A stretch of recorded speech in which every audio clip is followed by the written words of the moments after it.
Hello साथियों, जय हिंद, राधे राधे, जय श्री कृष्णा। उम्मीद करता हूं आप सभी लोग बहुत अच्छे होंगे और आप सभी के बोर्ड एग्जाम की तैयारी बहुत बेहतर तरीके से चल रही होगी। जैसा कि मेरे प्यारे साथियों, आप लोगों को पता ही है कि हम लोग यहाँ पर जो है ना अनसॉल्व्ड पेपर को सॉल्व कर रहे हैं। ठीक, थोड़ी सी जानकारी के लिए मैं आपको बता दूं क्या कि हम लोग यहाँ पर 2025 के सेट नंबर 6 और सेट नंबर 7 को कवर कर चुके हैं अच्छे तरीके से। ठीक, ये बात आपने अगर लेक्चर से देख रखे होंगे तो पता होगी। ठीक है, और अभी जो हमारा चल रहा है वो है भैया सेट नंबर 5। क्या होगा? Set number 5। और सेट नंबर 5 का जो कोड है वो आप याद रखिए ताकि आपको मैच कराने में कोई तकलीफ ना मिले। ठीक, तो यहाँ तक हम लोग आज बातचीत करने वाले हैं सेट नंबर 5 के बारे में। ठीक, अच्छा, अगर हम आपको यहाँ पर बताएं थोड़ी सी बात और, तो हम लोग यहाँ पर सेट नंबर 5 के क्वेश्चन नंबर 2 तक कंप्लीट कर चुके हैं। यानी 2 का ये जो घा नंबर तक है, यहाँ तक हम लोग सभी के सभी क्वेश्चंस को कंप्लीट कर चुके हैं। और आज हम लोग जो स्टार्ट करने वाले हैं वो होगा क्वेश्चन नंबर 3 का। ठीक है ना भैया? क्वेश्चन नंबर आपको यहाँ पर क्या देखने को मिलेगा? 3 का। ठीक, यहाँ से आज हम लोग शुरू करने वाले हैं। ठीक, तो अगर आपने मेरा पिछला लेक्चर देखा होगा तब आपको अच्छे तरीके से सारी की सारी चीजें क्लियर हो गई होंगी। ठीक है, चलिए शुरू करते हैं आज की कहानी को बिना समय बर्बाद करे हुए। और ध्यान से देखना है मेरे भाई क्या कि ये क्वेश्चन दिया गया, कह रहा एथिल अल्कोहल व जल के मिश्रण में भारानुसार 54% जल है तथा इस मिश्रण में एथिल अल्कोहल तथा जल का मोल प्रभाव ज्ञात कीजिए। ठीक है, अच्छा, ये क्वेश्चन जो है ना 2 नंबर में पूछ दिया गया आपसे। ठीक, और बहुत ही इजी क्वेश्चन होता है, कुछ नहीं मेरे भाई, थोड़ी सी बातें हैं, ध्यान रखना कि आपको जो टोटल परसेंटेज होता है वो कितने का होता है? 100 का। ठीक है ना मेरे भाई, ये ध्यान रखना। अच्छा, एक छोटी सी मैं अगर आपको बात समझाऊं तो आप बोलोगे 100% मतलब कितना लिख देना आप? 100 ग्राम लिख देना थोड़ी देर के लिए, मान लो, है ना। अब ये जो है ना, ये पूरा का पूरा क्या है? विलियन होता है। ये जो 100% या 100 ग्राम हमने लिख दिया ना, ये पूरा का पूरा क्या होता है? विलियन होता है। अब आपको अच्छी तरीके से पता है कि इस विलियन में आपसे कह दिया गया है कि जो 54% है, ठीक है ना मेरे भाई, तो वो क्या दिया गया आपको? कह रहा है कि 54% जो है ना मेरे भाई वो जल दिया गया। उसके बाद जो बचा हुआ हिस्सा होगा वो कितना होगा? 46% होगा। सोचो, 100 में से 54 घटा देना है तो कितना बचेगा हमारा? 46 ही तो बचेगा। ठीक, तो जो 46% है ना मेरे भाई वो क्या है आपके पास में? तो कह रहा है एथिल अल्कोहल है, C2H5OH। ओके, ये चीज आपको बच्चे से क्लियर करके रखनी है। ठीक, तो यही जो 54% है ना मेरे भाई, ठीक, इसी को आप किसमें चेंज कर दीजिएगा? ग्राम में चेंज कर दीजिएगा। और ये जो आपको 46% दिख रहा है इसको भी आप किसमें चेंज कर दीजिएगा? ग्राम में, क्योंकि 100 ग्राम ही तो है। ठीक है ना मेरे भाई, ये ध्यान रखना। अब आपको एक चीज यहाँ पर समझनी है कि यहाँ पर जो ज्यादा वाली संख्या में होती है चीजें उसको हम लोग क्या बोल देते हैं मेरे भाई? विलायक बोल देते हैं। ठीक, और जो कम मात्रा में होता है ना उसको हम लोग क्या बोल देते हैं मेरे भाई? विलेय बोल देते हैं। ठीक, थोड़ी देर के लिए चीजें समझ लो ध्यान से। और एक बात आपको याद रखनी कि विलायक को हम लोग लिखते हैं बी से और विलेय को लिखते हैं किससे? ए से, ताकि चीजें हमें बेहतर तरीके से समझ में आ जाए। ठीक, अब हमसे मोल अंश पूछा गया, अगर ये चीज आपको क्लियर हो गई है तब अब हम अपन लोग मोल अंश आराम से निकाल पाएंगे। कैसे निकालेंगे? तो सबसे पहले मेरे भाई आपको क्या क्लियर होना चाहिए? WA का मान। बोले WA क्या है? तो बोलोगे विलेय का द्रव्यमान। ठीक, तो विलेय का द्रव्यमान आपको दिया गया है, WA का जो मान है वो कितना है? 46 ग्राम। ठीक है, और WA है क्या आपके पास में? तो आप लिख देना भैया कि एथिल अल्कोहल है। बात समझ रहे ना? अब इसी जगह मैं अगर आपसे ये कह दूं कि हमें WB का मान बता दीजिए, तो अब WB किसको मानोगे? जल को मानना, क्योंकि विलायक यही है। तो इसका मान आपको कितना दिख गया? तो बोले भैया 54 ग्राम दिख गया। ठीक, अब ये 54 ग्राम है क्या? तो बोलोगे भैया चल है। बन गई कहानी? बोले ठीक है। अब इसके बाद आप ध्यान रखेंगे WA के सामने जो मेरे भाई फॉर्मूला लिखा होता है उससे अपन मान बनाते हैं किस चीज का? Ma का। ठीक है ना मेरे भाई? अब Ma के लिए आपके पास में फॉर्मूला दिया गया है C2H5OH। चलो एक बारी क्लियर करके बताते हैं। कार्बन का कितना होता है? 12। 2 मॉलिक्यूल है तो कितना हो जाएगा मेरे भाई? तो बोलोगे 24। ठीक है, प्लस हाइड्रोजन का देखो टोटल कितने हैं? 6। तो एक का एक होता है तो 6 का कितना हो जाएगा? 6 हो जाएगा। और ऑक्सीजन का ध्यान रखना मेरे भाई कितना होता है? तो बोलोगे 16। अब जोड़ दो तो 24 6 30 और 16 कितना हो जाएगा मेरे भाई? तो बोलोगे 46 हो जाएगा। क्लियर हुआ कि नहीं हुआ? ठीक, अच्छा, ये हम क्यों निकाल रहे हैं सबके मान? अभी मैं आपको थोड़ी देर बाद बताऊंगा कि क्यों निकाले जा रहे हैं सभी के मान। अब यहीं से मान बना लो मेरे भाई किसका? MB का। तो WB के सामने जो फॉर्मूला लिखा होता है ना मेरे भाई, इसी से मान बना देते हैं किस चीज का? MB। ओके, तो अब यहाँ से जल के लिए निकालोगे तो हाइड्रोजन 2 है तो 2 लिख दो। ऑक्सीजन का कितना होता है? 16। तो 16 और 2 कितना हो गया मेरे भाई? 18 हो गया। ठीक है ना, ग्राम प्रति मोल। यहाँ तक कहानी अच्छे तरीके से समझ में आ जानी चाहिए सबको कि हमें यहाँ से WA और MA के मान या WB और MB के मान की जरूरत पड़ती है। समझ रहे हो ना? ये चीज आपको अच्छे से क्लियर करनी है। एक काम करते हैं, इनको हम हटा देते हैं, इनका हमें कोई काम नहीं। ठीक है ना, ये चीज आप ध्यान रखेंगे। इनकी अब हमें जरूरत नहीं है, क्योंकि हमें जो समझना था वो समझाने के लिए जरूरत में काम में लिए थे। अब इनको हटा देते हैं, ठीक, और अपना क्वेश्चन सॉल्व करते हैं। अब ध्यान से देखो, तो सबसे पहले आपको क्या निकालना है, अब मोलों की संख्या निकालनी है मेरे भाई। तो आप यहाँ पर लिखेंगे कि भैया एथिल अल्कोहल के मोलों की संख्या, के मोलों की संख्या, क्योंकि मोल अंश निकालने के लिए ना मेरे भाई मोलों की संख्या निकालना बहुत जरूरी होता है। हाँ, क्योंकि जब तक आपको मोलों की संख्या नहीं पता है तब तक आप मोल अंश नहीं निकाल पाएंगे, ठीक। अब मोलों की संख्या को मेरे भाई लिखा कैसे जाता है, एम से। अब ये विलेय है तो ए लिख दो। तो एन ए बराबर जो फॉर्मूला होता है ना मेरे भाई, वो होता है डब्ल्यू ए बटे एम ए बराबर। अभी इसीलिए मैंने आपको कहा था मोलों की संख्या के लिए हमें ये दो मान की जरूरत होती है। डब्ल्यू ए का मान मेरे भाई कितना दिया गया, तो बोलोगे भैया 46 दिया गया, बटे एम ए का मान भी तो 46 ही निकला है ना मेरे भाई। देखो कैलकुलेशन भी आसान हो गई अब तो। 46 से 46 काट दिया, कितना निकल कर आया, तो बोले भैया 1 मोल निकल करके आ गया, ठीक है ना मेरे भाई। अब देखो दूसरा आपसे क्या कह रहा है, जल। तो लिख दो यहाँ पर क्या कि जल के मोलों की संख्या, जल के मोलों की संख्या, ठीक है ना मेरे भाई, मोलों की संख्या। अब जल के मोलों की संख्या निकालोगे तो जल क्या है आपके लिए, तो बोला भैया विलायक है, तो विलायक को किससे लिख देना, एनबी से। तो क्या लिखोगे मेरे भाई, डब्ल्यू बी बटे एम बी। अब डब्ल्यू बी का मान मेरे भाई दिया गया आपको कितना, 54, बटे एम बी का मान आपने देखा यहाँ पर ध्यान से, तो कितना मिला आपको, 18। अब इसको काट दो, मेरे ख्याल से कट जाएगा कितनी बार में, 4 बार में। तो यहाँ पे कितना आंसर आ गया आपका, 4 मोल आ गया, ठीक। ये कहानी यहाँ तक समझ में आई कि नहीं आई, सभी को बताओ। अगर यहाँ तक की कहानी समझ में आ गई है तब अब हम लोग आगे बातचीत करेंगे मोलों की, सॉरी, मोल अंश के बारे में।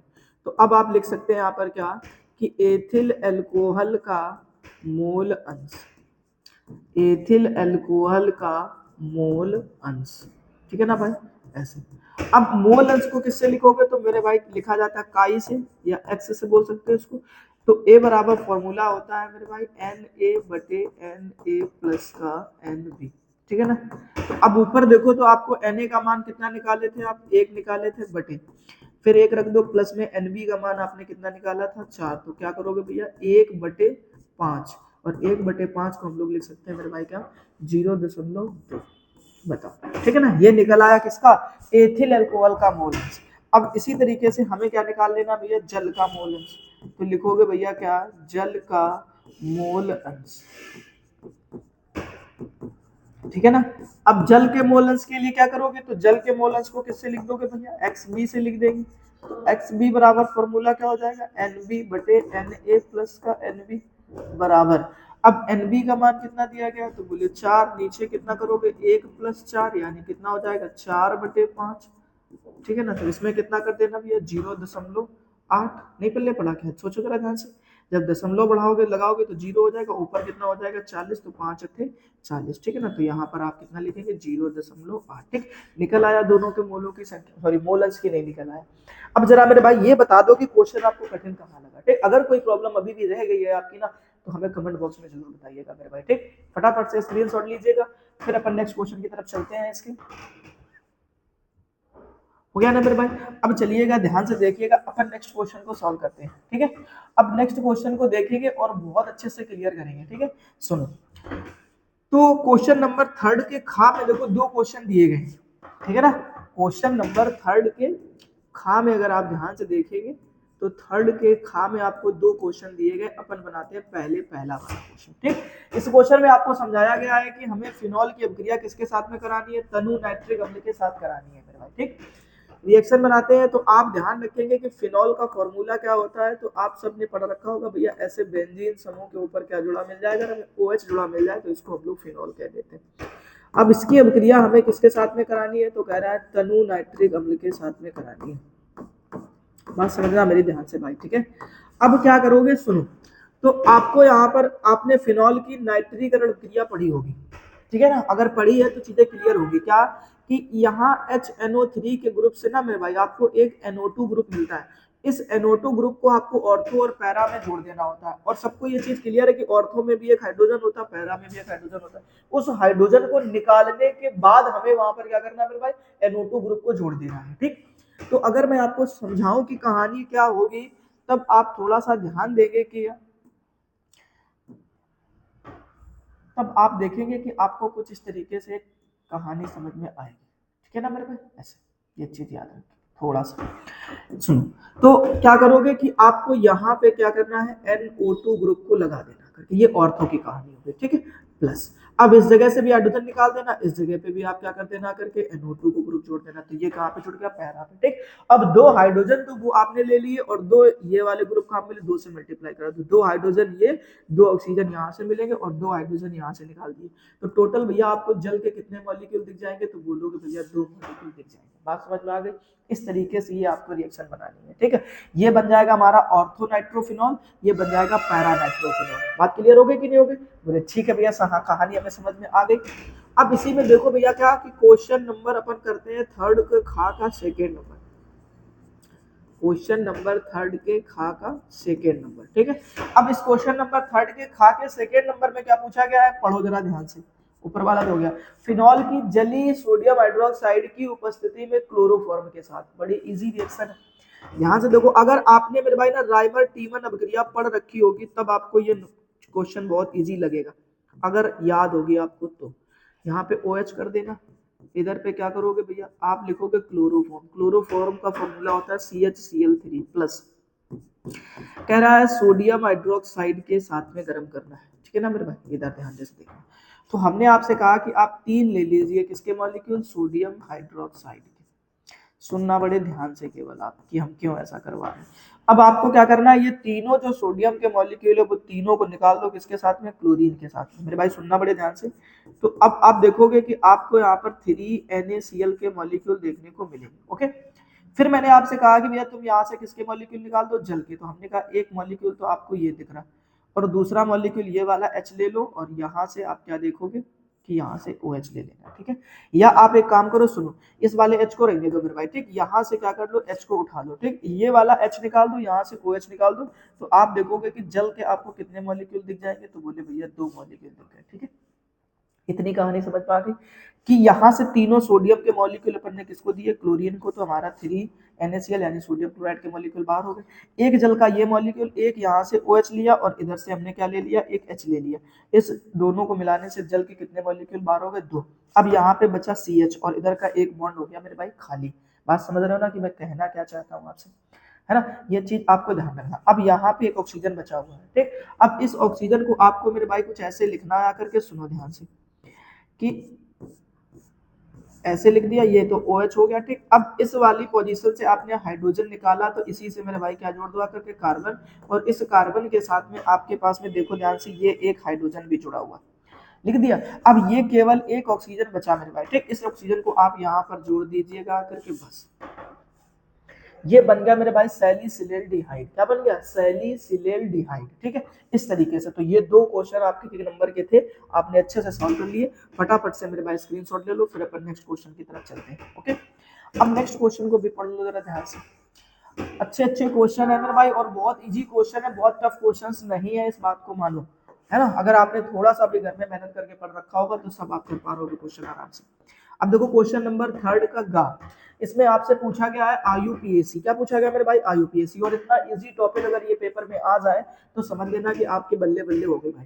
ठीक है ना, देखो ध्यान से। तो क्वेश्चन नंबर थर्ड का गा, अब क्वेश्चन नंबर थर्ड के गा में अपन पहला क्वेश्चन निपटाते हैं। ठीक, और जैसे यहाँ पे लिखे हैं वैसे नहीं लिखेंगे आप, हमारे तरीके से जब क्वेश्चन को सेट करना शुरू कर दोगे ना मेरे भाई, तब आप देखोगे कि आपको कभी भी IUPAC नाम लिखने में कोई समस्या नहीं होगी, ये बात मानिए आप। तो अब देखो यहाँ पर CH2 का होल 4 लिखा है, इसका मतलब आप ऐसे कितनी बार CH2 लिख दीजिए मेरे भाई, 4 बार CH2 लिख दीजिए। ठीक, ऐसे क्वेश्चन जब आप डिटेल में लिखेंगे ना, तब आप देखेंगे कि आपको कितना बेहतर तरीके से समझ में आती है। ठीक, ये देखो ध्यान से क्या लिखा हुआ है, CH2 का होल 4, देखो ध्यान से, CH2 का होल वही लिख दिया अपन ने। ठीक, अच्छा, उसके बाद देखो ये वाला कार्बन के साथ में आपका क्या जुड़ा हुआ, ऑक्सीजन जुड़ा हुआ मेरे भाई। क्या जुड़ा हुआ, ऑक्सीजन। ठीक है ना, अब इस क्वेश्चन को करना है। तो सबसे पहले हमने आपको सिखा रखा, अगर आपको IUPAC सीखने हैं बेहतर तरीके से ना, तो जब हमने ऑर्गेनिक केमिस्ट्री स्टार्ट करी थी उसके पहले मैंने आपको 2-3 वीडियो में जो है ना बहुत बेहतर तरीके से IUPAC पढ़ा रखे मेरे भाई। ठीक है, जाकर के वो लेक्चर देखिए जाकर के। यकीन मानिए, आपसे सिंगल क्वेश्चन कभी भी जीवन में गलत हो जाए तो मुझे बताना करके भैया कि ऐसे ऐसे। ठीक, एक से एक अच्छे क्वेश्चन आपको उस एक कॉन्सेप्ट से क्लियर हो जाएंगे। ठीक, और मैंने वहां पर बहुत ज्यादा नहीं, क्वेश्चन की केवल प्रैक्टिस कराई और केवल एक फॉर्मूला लिया है वहां पर हमने, ठीक, और उस फॉर्मूले से सारे के सारे क्वेश्चन आपके सॉल्व होते नजर आएंगे, ठीक है भैया। अब आप देखेंगे यहाँ पर क्या कि यहाँ से गिनती गिनेंगे क्योंकि इधर से कम नंबर मिलेगा, तो कितना हो गया 1 2, ये वाला कार्बन 3, इधर 4, ये 5, ये 6 और ये 7, ठीक, टोटल कितने कार्बन हो गए आपके पास में 7।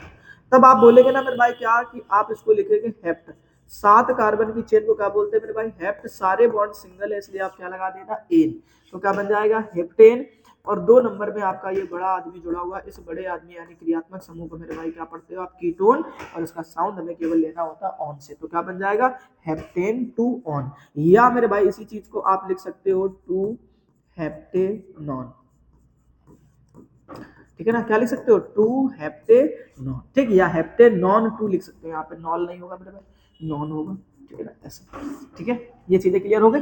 अब देखो इसी में क्वेश्चन नंबर सेकेंड, अब इसी का क्वेश्चन नंबर सेकेंड देख लो, जैसा लिख रखा वैसा ही लिखना, आपको कुछ करने की जरूरत नहीं है मेरे भाई, ठीक है, देखो ध्यान से, तो लिखा हुआ है CH3 सिंगल बॉन्ड CH2, और फिर उसके बाद लिख दिया गया है मेरे भाई CH, और फिर Br लिखा हुआ है, तो इसी से मेरे भाई Br कहाँ की तरफ जोड़ दो नीचे की तरफ, फिर आप देखेंगे लिखा हुआ है CH2, फिर उसके बाद लिखा हुआ है CH, अब इस CH से क्या लिखा हुआ है नीचे की तरफ जोड़ देना CH3, और सामने की तरफ लिखा हुआ है CHO, ये बड़ा आदमी हो गया, ठीक। अब इसको कितना नंबर देते हो मेरे भाई 1, ये 2 और ये 3, ये 4, ये 5 और ये 6, ठीक है ना ऐसे। अब आपको पहले प्रतिस्थापी के नाम लिखने, 2 प्रतिस्थापी हो गए, ये 4 नंबर में जुड़ा हुआ है तो इसको क्या बोलोगे मेरे भाई, तो बोलेंगे भैया 4 ब्रोमो, क्या बोल देना 4 ब्रोमो, और इसको क्या बोल देना है तो बोलोगे भैया 2 मेथिल, 4 ब्रोमो 2 मेथिल, ठीक। अब कितने कार्बन की चेन बनने तो बोलोगे भैया 6, तो 6 कार्बन की चेन को क्या बोल देते हैं मेरे भाई हेक्सेन, ठीक है, क्योंकि सारे बॉन्ड सिंगल है। अब एक नंबर में ये बड़ा आदमी जुड़ा हुआ है तो इसी को हम लोग एल बोल देते हैं, तो क्या बन जाएगा हेक्सेनल, ठीक है ना मेरे भाई। जल्दी से इसका भी स्क्रीनशॉट ले लो, फिर अपन नेक्स्ट क्वेश्चन की तरफ चलते हैं और नेक्स्ट क्वेश्चन को समझते हैं चलते हैं, ठीक है। अब देखिएगा मेरे भाई ध्यान से, क्या जो नेक्स्ट क्वेश्चन आपको दिया गया है उस नेक्स्ट क्वेश्चन में क्या पूछा गया आपसे सुनना, कह रहा है कि विटामिनों का वर्गीकरण किस प्रकार किया गया है, रक्त के थक्के जमने के लिए उत्तरदायी विटामिन का नाम लिखो। अच्छा देखो ये 2 नंबर का क्वेश्चन है, मतलब बहुत आपको डिटेल में नहीं लिखना है, ठीक है, कि पूरा वर्गीकरण करके बताना आपको, ठीक है, केवल 2 तरीके से इसमें आपको बता देना। जैसे सबसे पहले तो आप यहाँ पर क्वेश्चन का नंबर डालेंगे भैया, ठीक है ना, क्वेश्चन नंबर 3 का घ, ठीक है ना, और आप लिखेंगे विटामिन का वर्गीकरण, क्या लिखेंगे विटामिन का वर्गीकरण, विटामिन का वर्गीकरण, ठीक है ना मेरे भाई ऐसे। अब विटामिन का वर्गीकरण करना है तो विटामिन का वर्गीकरण हम लोग 2 तरीके से करते हैं। सबसे पहले आप लिखेंगे जल में अघुलनशील विटामिन, अघुलनशील विटामिन, ठीक है ना मेरे भाई, ये ऐसे लिखेंगे। अब जल में अघुलनशील विटामिन जो है ना वो 4 होते हैं, कौन कौन से, तो लिखोगे vitamin A, comma vitamin D, comma vitamin E, comma vitamin के, ठीक है ना ऐसे, ये ध्यान रखना। अब दूसरा क्वेश्चन भी इसी में जोड़ दो कि जल में अगर अघुलनशील है तो कुछ कैसे होंगे, जल में घुलनशील भी होंगे, तो आप लिख सकते हैं जल में घुलनशील विटामिन, ठीक है ना घुलनशील विटामिन।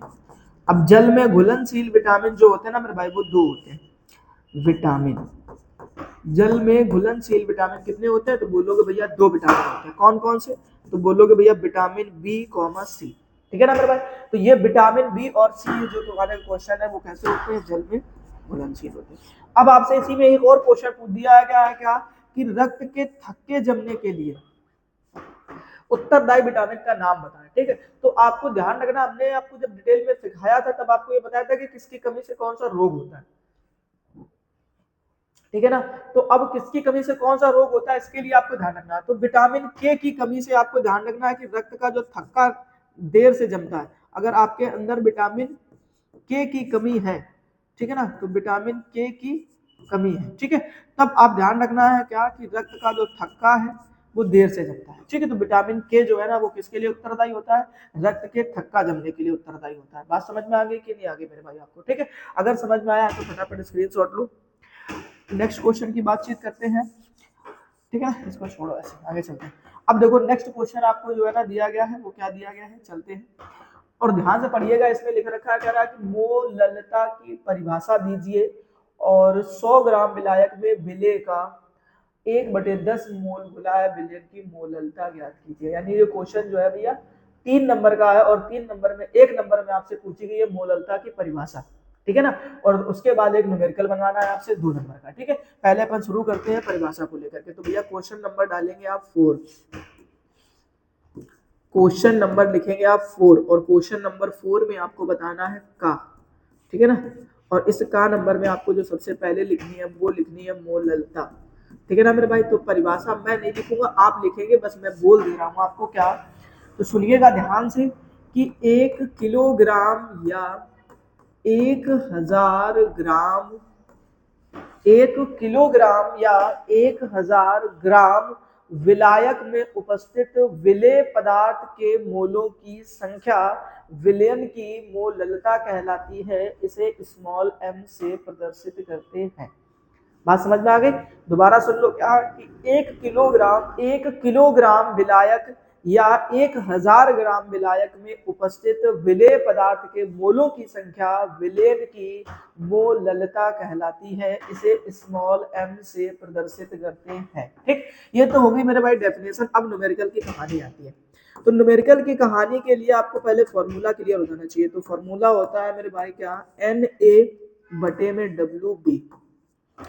और एक चीज याद रखेंगे आप क्या, कि अगर WB का मान आपको अगर ग्राम में दिया गया है तब आप मेरे भाई ऊपर से क्या करेंगे, 1000 से मल्टीप्लाई करेंगे, ठीक है ना, ऐसे।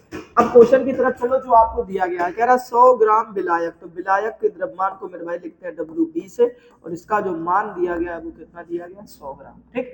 फिर कह रहा है आपसे क्या कि विलेय का मोल। अब देखो मोलों की संख्या भी दे रखी, तो मोलों की संख्या क्या होती है, Na, विलेय के मोलों की संख्या कितना दिया गया, 1/10 मोल दिया गया, ठीक है।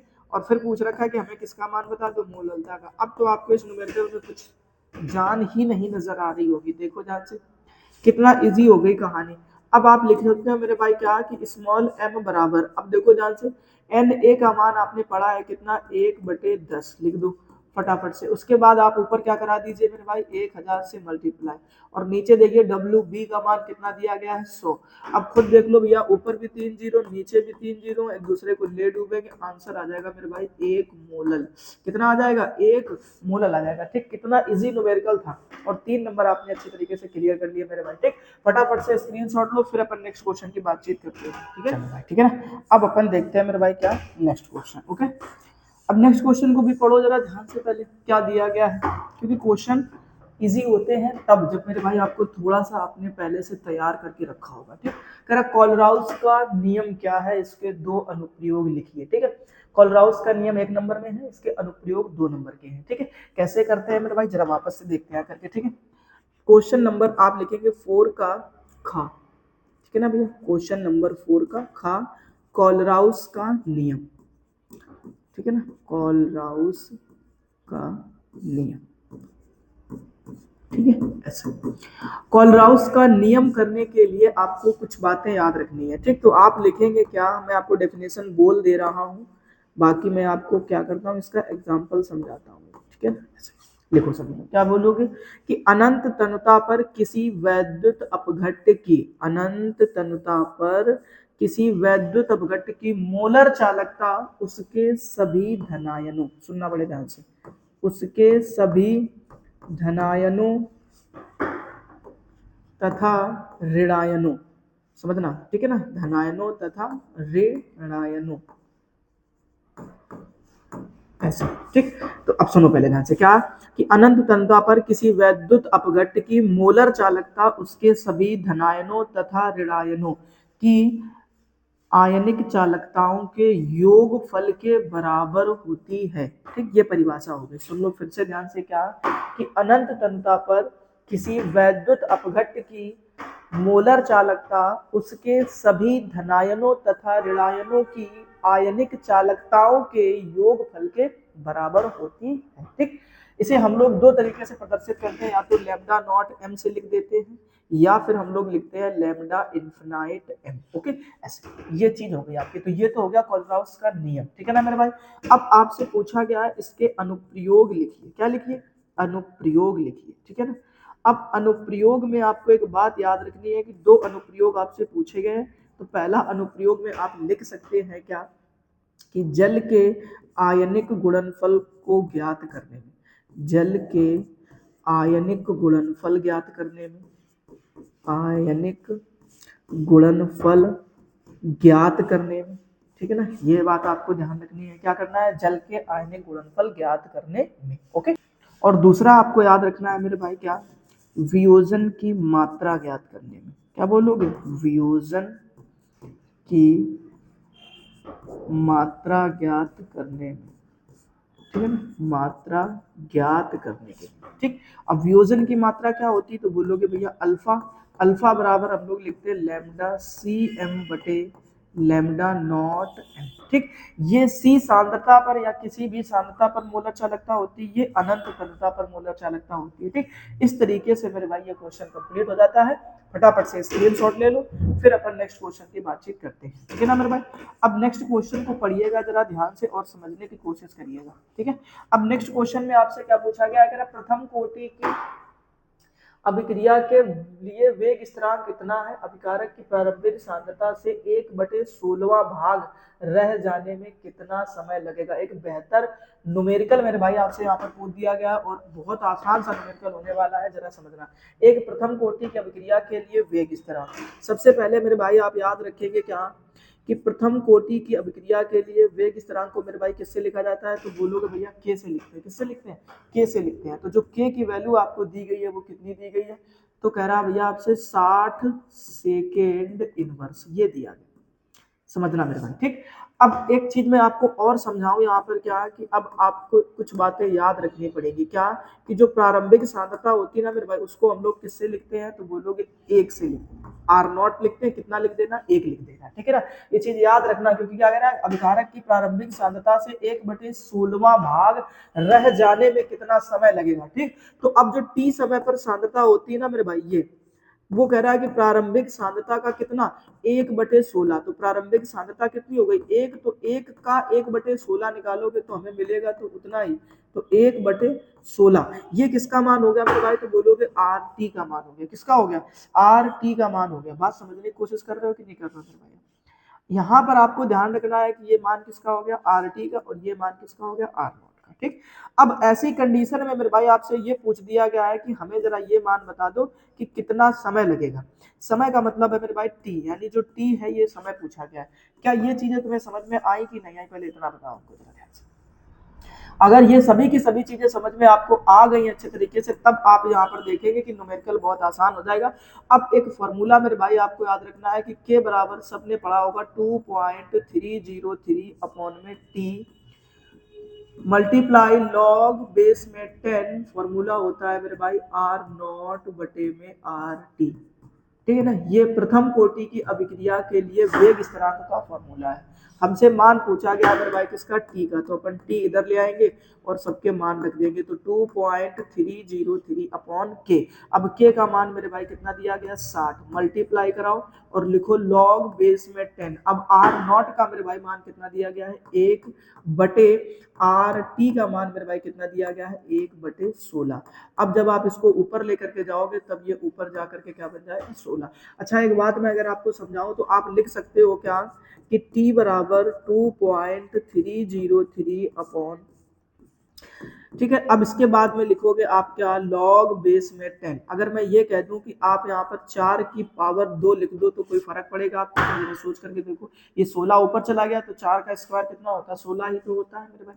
अब यहाँ पर आपको एक फॉर्मूला पुट करना पड़ेगा, वो ये कि लॉग बेस में 10 अगर x की पावर y कहीं पर लिखा होता है तो क्या मिलता है मेरे भाई, y log x। ये बचता है कि नहीं बचता, बोलोगे ठीक है। अब जो घात है ना मेरे भाई वो आगे आ जाएगी, तब आप देखेंगे कि हमें क्या मिलेगा, t बराबर 2.303 अपॉन में 16 मल्टीप्लाई, अब यहाँ पे 2 आ गया इनटू में। अब क्या करोगे मेरे भाई, तो बोलोगे लॉग बेस में 10, इधर कितना बचा मेरे भाई, 4 बचा, ठीक है। अब इस लॉग 4 की वैल्यू आपको क्लियर होनी चाहिए, तो लॉग 4 का मतलब क्या हो गया भाई, लॉग बेस में 10 अगर 4 की बात करोगे तो लॉग 4 का मान होता है 0.6020। ठीक, अपन 2 अंक तक लिखेंगे, इसको भी काट करके 2 अंक तक ही लिखेंगे, ठीक है ना। तो टी बराबर आपको देखोगे तो यहाँ पर आपको 2 अंक तक लिखना है दशमलव के बाद, तो ये मिल जाएगा, नीचे कितना हो जाएगा 60 मल्टीप्लाई 2 इंटू, अब इधर पे कितना हो जाएगा 0.60, ये हो जाएगा। इतनी कहानी अगर समझ में आ गई है तब अपन आगे कहानी को सॉल्व करते हैं। मैंने कहा भैया क्या करो, ये वाला पॉइंट हटा दो, नीचे कितना जीरो हो जाएगा 2। मैंने कहा ये वाला भी पॉइंट हटा दो, फिर तो इसके भी कितने जीरो हो गए 2। अब कुछ काटने की जुगाड़ समझते हैं। देखो 1 2 और ये 1 और ये 2 कट गया, 2 जीरो से 2 जीरो, ठीक है ना। या उससे भी आसान काम है काटने के लिए, आप एक काम करो, देखो ये 60 आप देख पा रहे हैं और ये 60 देख पा रहे हैं, तो दोनों के दोनों कट गए, बोले ठीक है। और इस जीरो को आप इस जीरो से काट दीजिएगा मेरे भाई, है ना। अब एक काम करिए, और 2 का गुणा करा दो केवल इसमें, बस हो गई कहानी कंप्लीट, ठीक है ना। 2 से गुणा करा दो 23 में, तो 23 का डबल करने पर आपको कितना मिलेगा मेरे भाई, तो 46 मिलेगा, ठीक है। तो 23 दूना कितना हो गया 46 बटे नीचे अभी भी मेरे भाई कितने जीरो दिख रहा है आपको, 3, देखो 2 और 1 3 जीरो। 3 अंक के बाद आप दशमलव लगाएंगे, तब आप देखेंगे कि जो आपको टाइम मिलेगा ना मेरे भाई, वो क्या मिलेगा 0.046, ठीक है ना। क्या मिलेगा 0.046, ये आपको समय मिलेगा। बताओ जरा ध्यान से, ठीक है ना। एक बारी मैं चेकआउट कर लूँ आंसर सही है कि नहीं है, फिर आप लोग यहाँ पर क्या करना है, इस चीज को नोट कर लेना, ठीक है ना। तो इसका आंसर, हाँ ठीक है मेरे भाई, एकदम से करेक्ट है, कोई दिक्कत नहीं है। फटाफट से आप इस चीज को क्या कर लीजिए, स्क्रीनशॉट ले लीजिए, नोट कर लीजिएगा, ठीक है। मैं उम्मीद करता हूँ कि आपको क्वेश्चन समझ में आया होगा, अगर नहीं आया है तो आप वीडियो को रिपीट करिएगा, रिपीट करके देख लीजिएगा, ठीक। आपको यकीनन ये क्वेश्चन अच्छे तरीके से समझ में आ जाएगा, ठीक है। अगर चीजें बेहतर तरीके से समझ में आ जाती हैं तो भैया आप एक बात का ध्यान रखेंगे कि वीडियो को लाइक जरूर कर दीजिएगा। ओके, चलते हैं अपन नेक्स्ट क्वेश्चन की तरफ अभी। और नेक्स्ट क्वेश्चन जो है ना, वो पढ़िए आप। चलिएगा ध्यान से देखते हैं। अब नेक्स्ट क्वेश्चन देखो, नेक्स्ट क्वेश्चन में आपसे कह रहा है कि क्वेश्चन नंबर घ कह रहा है, जब, ये बड़ा खतरनाक क्वेश्चन पूछ दिया भैया, 3 नंबर का है तो आपसे थोड़ा सा तो मेहनत करवाएगा, ये बात तो ध्यान रखो। कह रहा है कि जब मैग्नीज का एक भूरा रंग का लवण, मतलब मैग्नीज का कोई एक लवण होगा जो भूरे रंग का होगा, ठीक है ना, उसका नाम है ए, कह रहा HCl अम्ल से अभिक्रिया करता है तो गैस बी प्राप्त होती है, ठीक है ना। ध्यान रखना, कोई एक आपके पास में ए नाम का भूरा लवण है, उसकी अभिक्रिया जब हम लोग किसके साथ में कराते हैं, HCl के साथ में। मतलब कुछ ऐसी कहानी है कि कोई एक पदार्थ ए है, अगर इसकी अभिक्रिया HCl के साथ में कराई जाती है तो यहाँ पर हमें कोई एक बी पदार्थ मिलेगा जो गैस अवस्था में होगा, ठीक। कह रहा है अधिक में यह गैस अमोनिया से अभिक्रिया करके एक विस्फोटक लवण बनाती है। फिर उसके बाद में ये जो बी पदार्थ है, अगर इसकी अभिक्रिया हम लोग किसके साथ में करा दें, अमोनिया के साथ करा देना मेरे भाई, तब हमें ये जो है ना, तो कह रहा है कि हमें एक विस्फोटक लवण प्राप्त करके देता है, ठीक। तो हमें यहाँ पर कोई एक पदार्थ मिलेगा जिसको क्या कहा गया है, कि विस्फोटक लवण कहा गया। तो विस्फोटक लवण सी बनाता है, ठीक है। यानी कहने का मतलब है कि यहाँ पर भी आपको एक पदार्थ मिलेगा सी, और ये क्या होगा, एक विस्फोटक लवण होगा। क्या होगा, विस्फोटक लवण होगा, ठीक। ये कुछ ऐसी कहानी है। और आपसे पूछा गया है कि भैया हमें ए क्या होगा हमारा, बी क्या होगा और सी क्या होगा, हमें ये ए बी सी के मान बताने, मतलब ये पूरी रिएक्शन आपको कंप्लीट करके बतानी है, ठीक है ना मेरे भाई। तो इस चीज को समझने के लिए आप सबसे पहले क्या करेंगे, उस चीज को समझना ध्यान से। तो आपको मैग्नीज का कोई एक लवण लेना है, ठीक। तो मैंने आपसे कहा कि आप यहाँ पर ले लीजिए मैग्नीज ऑक्साइड, क्या ले लीजिए, मैग्नीज ऑक्साइड, और इसकी अभिक्रिया आप किसके साथ करा दीजिए, HCl के साथ करा दीजिए। मेरी बात बड़े ध्यान से सुकून से सुनना, तभी आप इस क्वेश्चन को भैया कर पाओगे, नहीं तो समस्या मिलेगी आपको, ये बात आप ध्यान रखना, ठीक। अब जैसे ही आपने इस रिएक्शन को कंप्लीट कराना है, तब आपसे कहा है कि हमें जो बी मिलेगा वो गैस होनी चाहिए, ठीक। तो अब यहाँ पर आपको ध्यान रखना है कि आपको एक गैस मिलेगी, उस गैस का नाम हमने रख दिया मान लो क्लोरीन। सुनना बड़े ध्यान से, क्या रख दिया अपन ने, क्लोरीन कर दिया, ठीक। अब क्लोरीन कर दिया, तब हमें क्या मिलेगा और क्या क्या बन सकता है हमारा, उस चीज को समझने की बात आप करेंगे, ठीक है ना। तो आप एक काम करिएगा जरा ध्यान से, ठीक है, वो ये कि इस मैग्नीज की अभिक्रिया इस क्लोरीन के साथ करा करके आप यहाँ पर ध्यान रखेंगे मैग्नीज क्लोराइड यानी MnCl2 बनेगा, ठीक। ये चीज को हमें क्लियर करके रखो आप, ठीक है। अच्छा, उसके बाद अब आपको क्या करना है, तो हमने आपसे कहा कि एक काम करो, यहाँ पर मल्टीप्लाई करा दो मान लो 4 से, तो 4 से कराया, तो जो क्लोरीन तो आपने देख लिए 2 और 2 4, चारों काम में आ गए। अब बचा 4 हाइड्रोजन है, तो इन चारों हाइड्रोजन को मेरे भाई ऑक्सीजन के पास ले आओगे, तब आप देखोगे कि आपको 2H2O मिल जाएगा। इतनी बात मेरी सबको पल्ले पड़ी कि नहीं पड़ी, बताओ जरा ध्यान से। अगर समझ में आ गई है कहानी, तब आपको ये ए का नाम पता चल गया, क्या, मैग्नीज ऑक्साइड, और ये गैस जो है ना मेरे भाई वो बी पता चल गई आपको, क्लोरीन। ठीक, अब फिर आपसे कह रहा है कि इसी को आगे बेटा दूसरी रिएक्शन में कह रहा है, ये जो क्लोरीन गैस है यानी जो बी है, इसकी अभिक्रिया अगर मैं किसके साथ में करा दूं, अमोनिया के साथ में करा दूं, तब ये हमें एक विस्फोटक पदार्थ बना करके देगा। क्या बना करके देगा? एक विस्फोटक पदार्थ बना करके देगा मेरे भाई। ठीक, तो ऐसी कंडीशन में इसको बनाने के लिए ना मेरे भाई, अब आपको क्या करना पड़ेगा, सबसे पहले तो आप यहाँ पर देखेंगे कि आपको मिलेगा अमोनियम क्लोराइड, ठीक है ना, और यहाँ पर आपको मिलेगा NCl3 ट्राइक्लोरो नाइट्रोजन, ठीक है, नाइट्रोजन ट्राइक्लोराइड ऐसा बोल सकते हो। फिलहाल इस चीज को समझने के लिए ध्यान से देखो, आप यहाँ पर 2 से मल्टीप्लाई करा दो, कितने से करा दो, 2 से मल्टीप्लाई। जैसे ही आपने यहाँ पर 2 से मल्टीप्लाई कराया, हाइड्रोजन मेरे भाई आपको टोटल कितने दिखने लग गए होंगे, तो 3 दूनी 6, कितने दिखने लग गए मेरे भाई, 3 दूनी 6 दिखने लग गए। ठीक है, अब इसमें से आप ध्यान रखो कि आपने यहाँ पे क्या कर देना है, अमोनियम क्लोराइड बाहर कर देना। अमोनियम क्लोराइड क्या हो जाएगा, तो बोलोगे NH4Cl। ठीक, ये ध्यान रखना, 2 नाइट्रोजन है, एक ये नाइट्रोजन, एक ये नाइट्रोजन। ठीक, अब बारी आती है क्लोरीन को बैलेंस करने की, तो क्लोरीन आपने देखो कितने काम में ले लिए, 3 और 1 4, तो आप यहाँ पर अगर गुणा करा देंगे कितने से, 2 से, और अगर 2 से करा देंगे, 2 से मत कराइए, आप कितने से करा दीजिए, 3 से, तो 3 दूनी कितने हो गए, 6, तो 4 3 तो ये मिल गया और एक ये मिल गया, 4 मिल गया। अब यहाँ पे आपके पास में हाइड्रोजन कितने बचे हैं अभी, तो बोलोगे भैया 2 बचे हैं, तो 2 हाइड्रोजन 2 क्लोरीन से मिलकर के क्या बना लेंगे, 2HCl बना लेंगे। ठीक, अब इसमें जो विस्फोटक पदार्थ है ना मेरे भाई वो ये है, तो इसको C नंबर बोल देना। ठीक, तो अब आपने देखा ए का नाम, बी का नाम और सी का नाम आपने बड़ी आसानी से ढूंढ लिया मेरे भाई, तो ये चीज आपको ध्यान रखना है। तो ये 3 नंबर का जो क्वेश्चन था वो आसानी से आपने कर लिया। ठीक, फटाफट से मेरे भाई इस रिएक्शन को लिखो और एक बारी 2 बारी घर में दोबारा पढ़ना जाकर के, तब आपको ये रिएक्शन अच्छी तरीके से समझ में आ जाएगी। ठीक है ना मेरे भाई, अब देखते हैं फिर नेक्स्ट क्वेश्चन। ओके, ये क्वेश्चन आपको समझ में आ गया होगा अच्छी तरीके से। अब नेक्स्ट क्वेश्चन को पढ़ो जरा ध्यान से। नेक्स्ट क्वेश्चन में जो है ना आपसे पूछा गया है, क्वेश्चन नंबर 5 के का की बातचीत करते हैं। ठीक, अपन ने तीसरा कर लिया, चौथा कर लिया और ये 5वां क्वेश्चन भी निपटा लेते हैं। आज भर के लिए इतना काम काफी हो जाएगा। ठीक, फिलहाल शुरू करते कहानी का। नंसर्ट का समीकरण क्या है, मानक इलेक्ट्रोड विभव तथा इलेक्ट्रोड विभव में संबंध लिखिए। ठीक है ना, तो नंसर्ट का समीकरण की अगर हम आपसे बातचीत करें, 2 नंबर का क्वेश्चन है और संबंध बता देंगे आपका इसका फॉर्मूला लिख करके, तो 2 नंबर की कहानी वहां बन जाएगी। ठीक, तो आप बोलेंगे क्या कि नैनसर्ट का समीकरण, पहले लिख लीजिए यहाँ पर, क्वेश्चन नंबर 5 के का की बातचीत करें तो आपसे जो पूछा गया है वो पूछा गया है नैनसर्ट समीकरण। ठीक है ना, नैनसर्ट समीकरण। ठीक, तो नैनसर्ट समीकरण आपको ये बात याद रखनी पड़ेगी, क्या कह रहा है कि इलेक्ट्रोड विभव तथा, ध्यान समझना किसके बीच में, तो कह रहा है इलेक्ट्रोड विभव तथा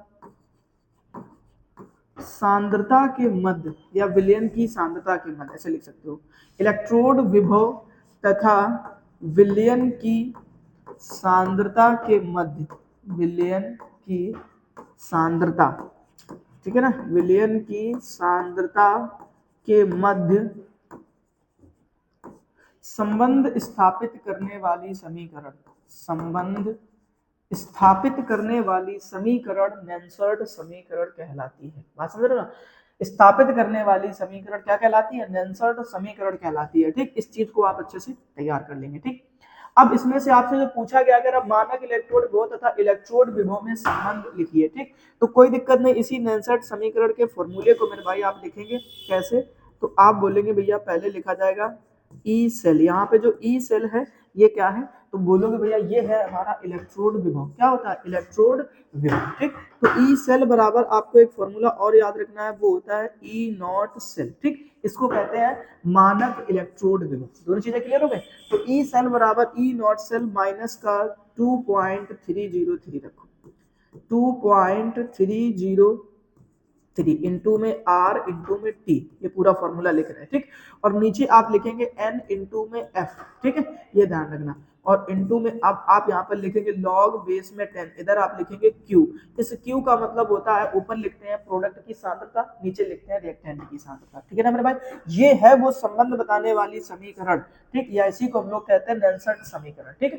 तो फिर से परिभाषा सुन लो एक बार, क्या कि इलेक्ट्रोड विभव तथा विलयन की सांद्रता के मध्य संबंध बताने वाली समीकरण को नेल्सन समीकरण कहते हैं, और इन दोनों में संबंध बताने के लिए ये पूरा रहा फॉर्मूला हमारा। 4 नंबर की कहानी थी, आप अच्छे तरीके से समझ सकते हैं भाई, ठीक है ना। फटाफट से स्क्रीनशॉट ले लो, फिर अपन नेक्स्ट क्वेश्चन की बातचीत करते हैं, ठीक है ना भाई। चलो अब अपन क्या करते हैं, नेक्स्ट क्वेश्चन करते हैं। अब नेक्स्ट क्वेश्चन को ध्यान से पढ़ो।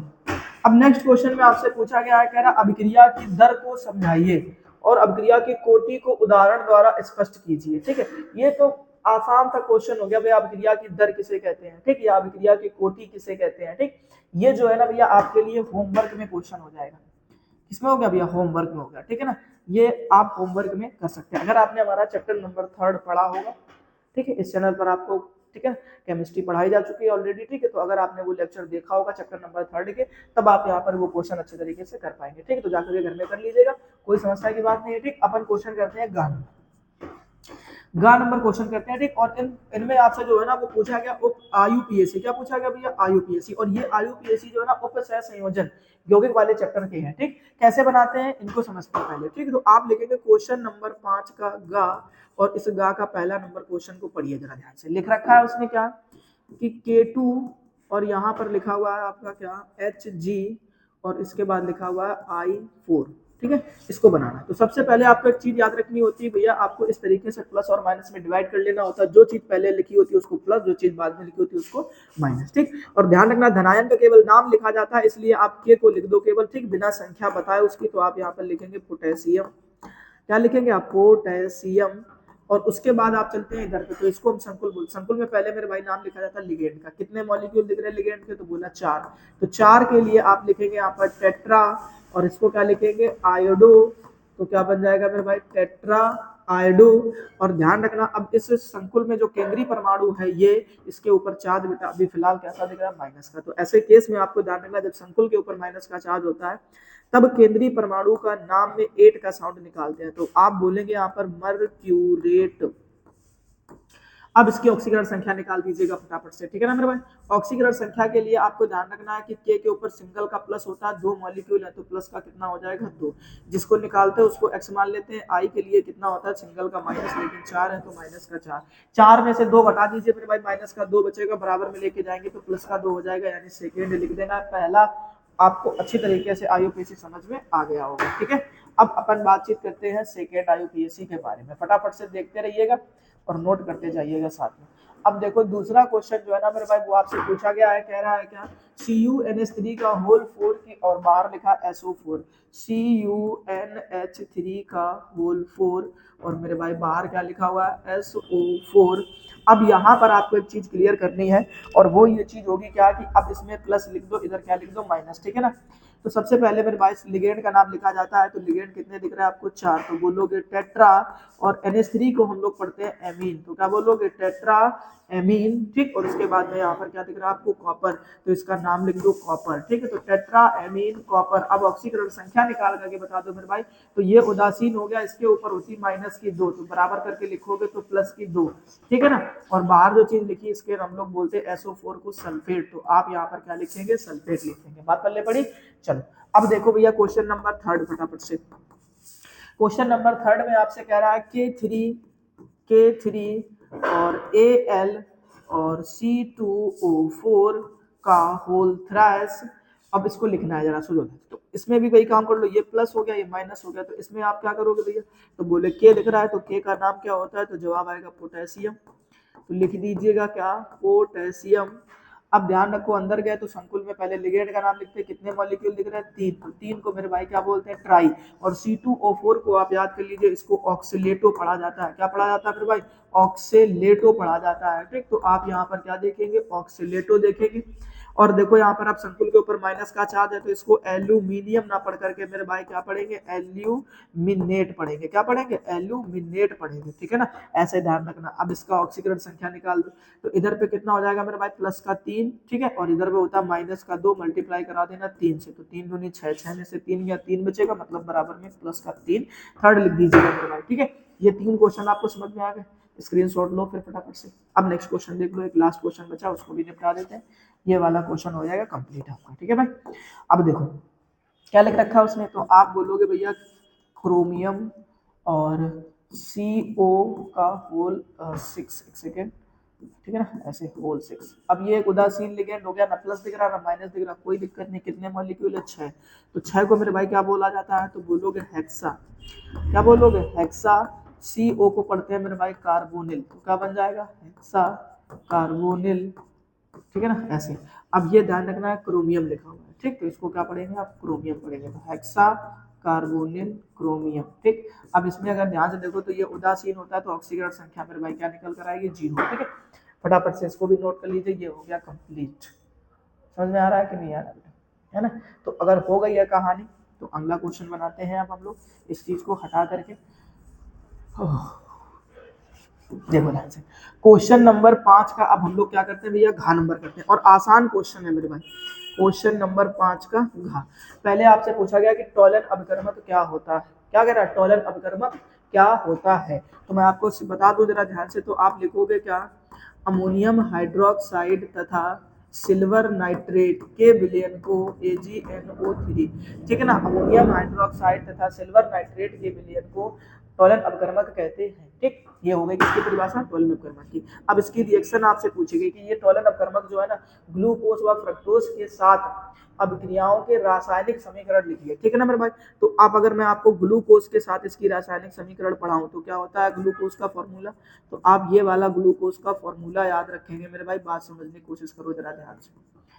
अब टॉलन अपकर्मक में क्या लिखोगे आप, Ag2O, इसके साथ अब क्रिया करा देना, और बहुत आसान सा काम, ऑक्सीजन आएगा किसके पास में मेरे भाई, H के पास में, तब आप देखेंगे कि आपको क्या मिलेगा CH2OH, और क्या मिलेगा CHOH का होल 4, और यहाँ पर देखेंगे C डबल बॉन्ड O, और यहाँ पर हो जाएगा OH, प्लस में आप देखेंगे कि आपको सिल्वर के 2 मॉलिक्यूल मिल जाएंगे, ठीक है ना मेरे भाई। इस चीज को हम लोग कहते हैं ग्लूकोनिक अम्ल, क्या लिखोगे भैया, ग्लूकोनिक अम्ल। और दूसरा ध्यान रखना, इसको हम लोग बोलते हैं रजत दर्पण, क्या बोलते हैं मेरे भाई, रजत दर्पण, ठीक है। फटाफट स्क्रीनशॉट लो, फिर अभी इसमें एक और पूछा गया ग्लूकोज के साथ, कह रहा है कि फ्रक्टोज के साथ में भी आपको बताना, पहले ये नोट कर लो फिर अगला बता देते हैं, ठीक है ना। चलो भाई ठीक है, अब अपन क्या करते हैं, नेक्स्ट क्वेश्चन को बनाते हैं। अब इसी में देखो ध्यान से, अब नेक्स्ट क्वेश्चन जो है ना वो कह रहा है कि किसके साथ में, फ्रक्टोज के साथ में, ठीक। तो अब अगर फ्रक्टोज की कहानी आती तो पहले तो फ्रक्टोज का फॉर्मूला पता हो जाना चाहिए, तो क्या लिखते हो मेरे भाई, CH2OH, एक सेकेंड, CH2OH, और लिखा जाता है CHOH का होल थ्राइस, और फिर लिखा जाता है C डबल बॉन्ड O, और फिर लिखा जाता है CH2OH, ठीक। अब इसकी अभिक्रिया आपको किसके साथ में करानी है, टॉलन अपकर्मक के साथ में करानी है, ठीक है ना मेरे भाई। यहाँ की कहानी थोड़ी सी अलग है। अब यहाँ पे जो आपको दिख रहा है ना मेरे भाई, ये वाले OH के 3 वाले, ठीक, यहाँ से आपको क्या करना है, एक हाइड्रोजन 2 निकालने और ये ऑक्सीजन निकाल करके जल को बाहर कर देना है। मतलब कहने का मेरे भाई ये है कि आपको शक्ल यहाँ पर कुछ ऐसी दिखने वाली है, CHOH का होल ट्वाइस, और दिखेगा आपको C डबल बॉन्ड O। जब आप यहाँ से 2 हाइड्रोजन निकाल देंगे तब आपको ऐसी शक्ल दिखेगी। फिर उसके बाद में ये तो आपको दिख ही रहा ऑलरेडी, तो यहाँ पर भी आप लिख दीजिएगा, और यहाँ पे क्या हो जाएगा आपका CH2OH, ठीक है। और प्लस में बाहर क्या होगा आपका, तो बोले भैया जल बाहर हो जाएगा, और प्लस में हमारा ये 2Ag का रजत दर्पण तो दिखेगा, ठीक है। इस तरीके से ध्यान रखना मेरे भाई, समझ में आया, स्क्रीनशॉट लो फटाफट से। अब मैं उम्मीद करता हूं कि आपको ये क्वेश्चन नंबर 5 के घात तक की पूरी कंप्लीट कहानी आपको समझ में आ गई होगी, ठीक है ना मेरे भाई। तो अब बाकी के जो बचे हुए क्वेश्चन है, क्वेश्चन नंबर 6 और क्वेश्चन नंबर 7, इसको अब हम लोग नेक्स्ट लेक्चर में बातचीत करेंगे आकर के, ठीक है। तब हमारा 3 लेक्चर में ये पूरा का पूरा जो सेट है वो कंप्लीट कवर हो जाएगा, ठीक है ना मेरे भाई। जिस तरीके से हम आपको पीछे पढ़ाते चले आए उसी तरीके से यहाँ पर भी, ठीक। तो हर रोज के तरीके से मैं आपसे एक बेहतर कमेंट की उम्मीद करता हूँ कि अगर आपको वीडियो पसंद आया है तो एक प्यारा सा कमेंट जरूर करके जाइएगा, या फिर अगर आपका कोई भी टॉपिक अधूरा छूट गया या जो जिस टॉपिक में आपको कोई समस्या रह गई हो पूरी केमिस्ट्री में, तो वो हमें टॉपिक कमेंट में बताइएगा। हम जरूर उस टॉपिक के ऊपर कोई ना कोई वीडियो लेकर के आएंगे, जिससे वो आपका टॉपिक यकीनन कवर हो जाएगा, क्लियर हो जाएगा, ठीक है ना मेरे भाई। तो अगर वीडियो पसंद आया है तो दोस्तों के साथ में साझा कीजिए, वीडियो को लाइक कीजिए, ठीक है ना। और अगर चैनल पर पहली बार आए हुए तो चैनल को सब्सक्राइब भी कर लीजिए, ताकि जब भी हमारा इस सेट का नेक्स्ट वीडियो अपलोड हो उसका नोटिफिकेशन आपको समय पर मिल जाए, ठीक है ना मेरे प्यारे भाई। राधे राधे, जय हिंद, जय श्री कृष्ण।